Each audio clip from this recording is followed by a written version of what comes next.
Venezuela மற்றும் America இடையிலான உறவில் சமீப காலமாக மிக கடுமையான இராணுவ பதட்டமும் குறிப்பிட்ட சில தாக்குதல்களும் நடந்து வருகின்றன.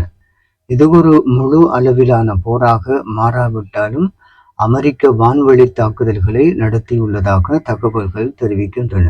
தற்போதைய நிலவரப்படி வான்வழி தாக்குதல்கள் சமீபத்திய செய்திகளின்படி வெனிசுலாவின் தலைநகர் கராகஸ் மற்றும் அதனை சுற்றியுள்ள இராணுவ கட்டமைப்புகள் மீது வான்வழி தாக்குதல்கள் நடத்தப்பட்டுள்ளன. இந்த தாக்குதல்களுக்கு அமெரிக்காவே காரணம் என்று வெனிசுலா அரசு குற்றம் சாட்டியுள்ளதுடன் நாடு முழுவதும் அவசர நிலை பிரகடனம் செய்யப்பட்டுள்ளது. Operation Southern Spear America operation Southern Spear என்ற பெயரில் ஒரு இராணுவ நடவடிக்கையை மேற்கொண்டு வருகிறது. போதைப்பொருள் ஒழிப்பு வெனிசுலாவிலிருந்து அமெரிக்காவுக்குள் போதைப்பொருள் கடத்தப்படுவதை தடுக்கவே இந்த நடவடிக்கை என அமெரிக்கா கூறுகிறது.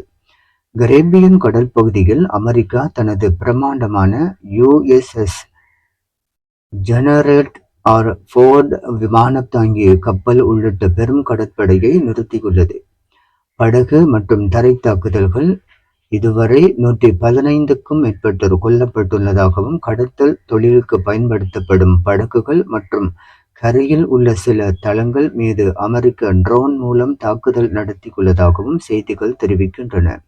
அமெரிக்காவின் குற்றச்சாட்டுகள் அமெரிக்க அதிபர் டொனால்ட் ட்ரம்ப் வெனிசுலா அதிபர் மதுரோவின் அரசாங்கம் போதைப்பொருள் கடத்தலுக்கு துணை புவதாக குற்றம் சாட்டி வருகின்றது.